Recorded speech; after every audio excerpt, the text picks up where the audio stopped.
All right, thanks for joining me today. We're looking at Romans chapter 8, verse 33. Who shall bring any charge against God's elect? It is God who justifies. So we go back to verse 31, and be reminded there that Paul says, if God is for us, who can be against us? Again, we hear that question, who can be against us if God is for us? And of course, God is for us, and Paul has shown that very clearly in verse 32 because God gave his own son for us. If God gives his own son to us, will he not give it to us anything else that we need? Of course he will, because God gave his best gift to us in his son.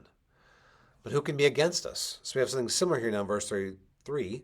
Who shall bring any charge against God's elect and be against us? Again, this question really gets at who shall successfully bring any charge against us. Of course, anyone, anywhere can bring a charge against us. But here's talking about being successful. So we think about, first of all, about Satan, the accuser. We see him at work in the scriptures accusing people. And we see specifically back in Job in the Old Testament where somehow Satan has access to the courts of God, these heavenly courts, and he brings accusations against Job, and God defends him. We can also think about, other people bringing charges against us who are aware of our sins. And we might know our sins, our people know about it, like, oh no, what's going to happen with those? And of course, we start thinking about our own sins when something like this happens. And this question even makes us think about our sins, even though we might not bring accusations against ourselves. Again, this question just seems to bring up all kinds of sins that we've done in our lives. It makes us think about them. What's interesting here, though, is that Paul answers his question before he even finishes the question. So he says, who shall bring any charge against God's elect? It's like it's already answered right there because Paul's saying we're God's people. If God chose us and he predestined us, you go back to verse 29, he foreknew us and predestined us, then will not God take care of all these charges? He was involved in our lives even before we were born, so certainly he would take care of any charges against us.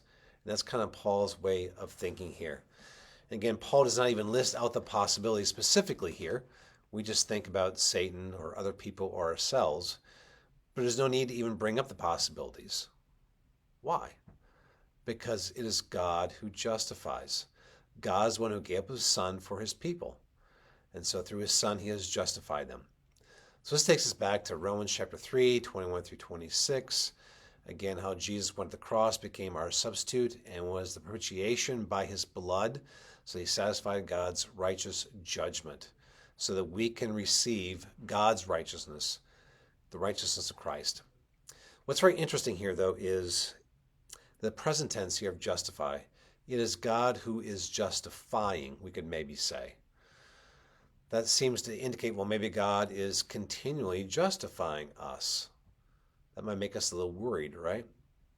If you go back to Romans chapter 5, verse 1, Paul here uses the past tense and says, therefore, since we have been justified by faith, we have peace with God.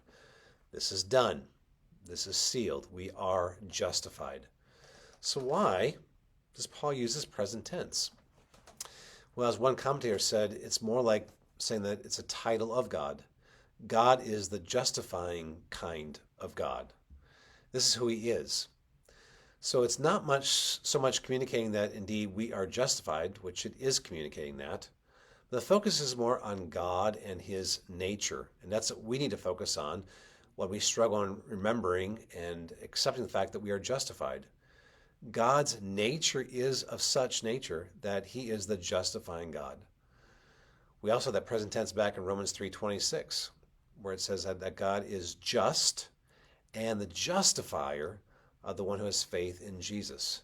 His title is the just one, and he is the justifier, again, because he gave up his son. So yes, being justified is one and done. It's past accomplished and is presently sealed by God himself, which is what being indicated here by this title, God is the one who justifies.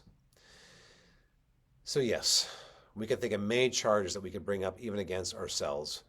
We need to hear God's just and gracious gavel coming down for us for our justification.